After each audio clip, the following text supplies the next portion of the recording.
Hello, I've been asked to tell some stories about the congregation from, especially I guess from the early years when I was here.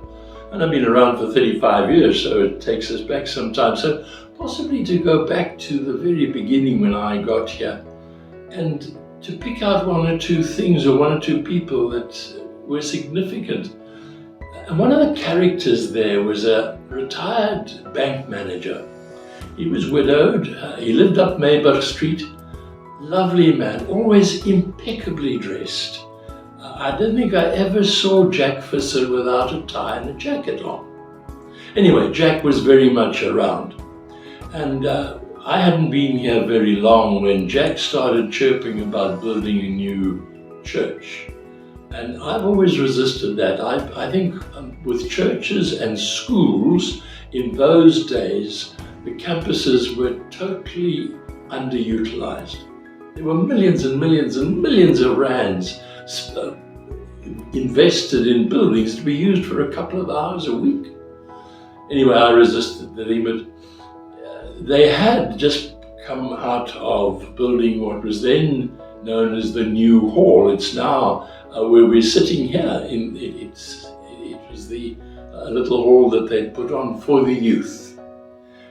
And it was very nice. So there was this little hall, and at the bottom end of it, on the parking lot side, was the garage for the church car. Next door, where the butchery is now, was the manse. And it was very nice, well appointed, I must admit. There was a carpet on the floor, and therefore the ladies had decided there was to be no tea served because people might mess on the carpet.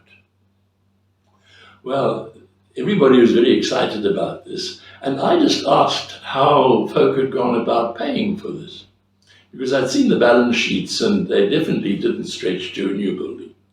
Well, I got told that Uncle Jack, he was the ex-Standard Bank manager, and he had certain contacts. And some of those contacts spoke to me about it afterwards. They said whenever the church needed a bit of extra money, Uncle Jack would make an appointment to come and see them for tea. And that's how the fundraising happened.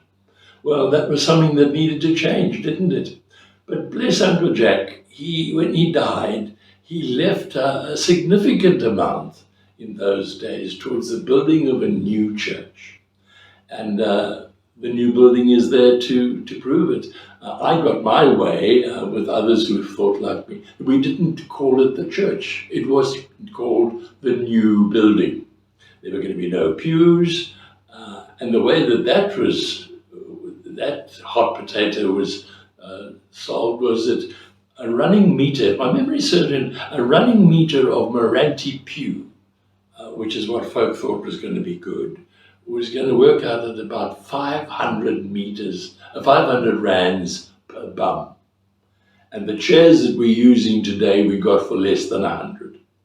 Well, that kind of swayed the thing. But that's the versatility that we have with our building, where we can use it for so many things, because the church needs to sweat its assets. So that was one of the early memories. There's so many of them.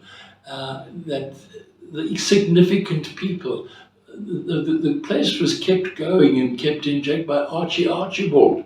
She was the ex-principal of the Rhenish Primary School, and Miss Archibald was on campus here every day without fail, and she would see that everything ran around, and she made it her business to make sure that the ministers behaved themselves. And the spoortrap. Lovely people, and so that's some of my memories. I could go on, but wouldn't want to bore you. So let's have a great celebration. 95 years of witnessing to the gospel of Jesus Christ in this part of God's vineyard. Something worthy of celebration. Bless you all.